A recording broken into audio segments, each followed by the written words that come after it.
A maçonaria, ela começou, veio, o que nós conhecemos hoje, ela veio das guildas de pedreiros livres da Idade Média.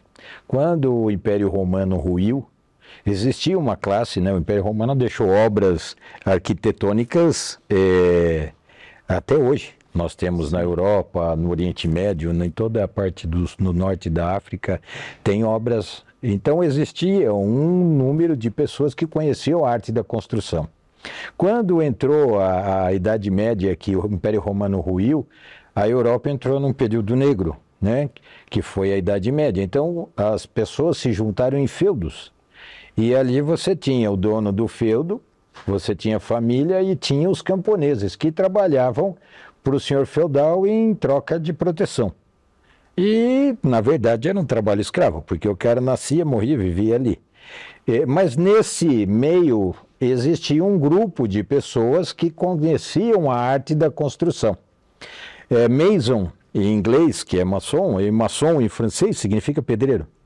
Então, essas pessoas é uma categoria de profissional que construíam os castelos, os monastérios, toda a parte de pontes, de rios, de catedrais, eram pedreiros mesmo. Você vê que na Europa você tem um monte de obra de pedreiro, de pedra que está lá, aqueles aquedutos que existem até hoje, que foram construídos pelos romanos, é tudo arte da pedra, da construção. E eles podiam, então, circular livremente, por isso chama maçom livre, né? Franc-maçon, em francês, ou Freemason em inglês, que eram maçons que poderiam, esses pedreiros, esses canteiros de obra, podiam circular na Europa livremente. Por isso que chamavam pedreiros livres, e eles não se reportavam às leis do local onde eles estavam trabalhando, eles se reportavam ao Papa. Normalmente a igreja contratava o trabalho desses pedreiros, dessas guildas de pedreiros para construir os seus monastérios, os templos, a igreja, a catedral, e ficavam trabalhando. Em um dado momento, então assim, loja que a gente chama, né, no português, você tem o nome de loja maçônica, na verdade é uma tradução fonética, porque em inglês, na verdade, esse termo vem de load, que é alojamento. Olha só, porque a os loja pedreiros de load, falava loja. Vem de load, aí no tradução, para você ter foneticamente o mesmo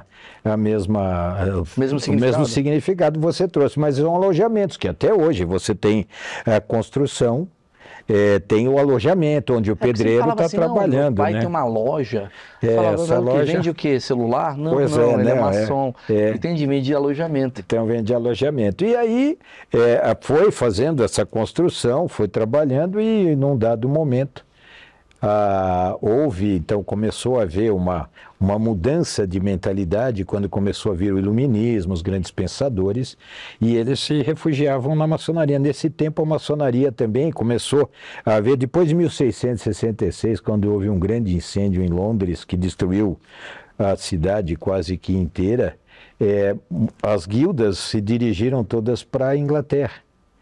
E ali no final do século XVII, começo do século XVIII, então, começou a haver uma formação do que a gente chama, que é o que a gente pratica hoje, de maçonaria especulativa.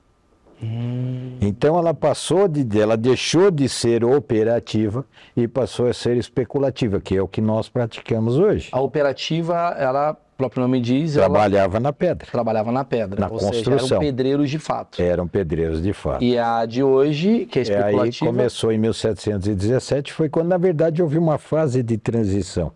Então começou a haver uma diminuição de locais para se construir.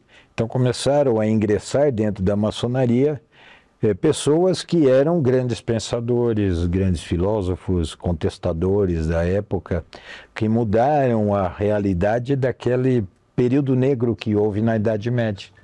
E começou a haver novamente um renascimento. E aí essas pessoas começaram a ficar dentro da maçonaria e criaram a maçonaria especulativa. Mas por que eles se associaram a esses pedreiros? Porque eles podiam pensar livremente, falar livremente. Aí que tá. Ali não tinha nenhum tipo de censura. O Estado não coibia. Sim. Olha que interessante.